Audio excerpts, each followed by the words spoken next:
start off, you take the end of the bind and hold it one head above your head. In the other hand, you hold the bind at your pubic bone and release the tail.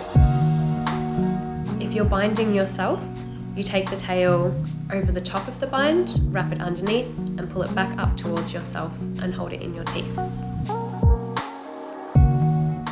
When someone else is doing the bind, you wrap the tail underneath the bind, come over the top, and then hold some tension downwards.